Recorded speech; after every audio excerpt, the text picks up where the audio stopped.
মোবাইলের ওটা নর্তকী না, ওইটা নর্তকীর ছবিও না, নর্তকীর ছবির ছায়া।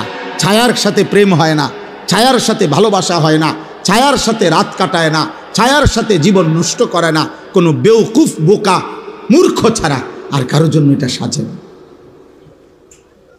এজন্য মোবাইলের এটা ছায়া, ছায়া, এটা নারী না। সিনেমা নাটকের এটা ছায়া, এটা নারী না।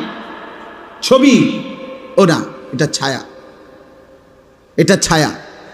বন্ধু আমার, নওজোয়ান সাথী, আমি তোমাদের জন্য বলছি, প্রিয় ভাই আমার, এবার শেষ কথা শোনো।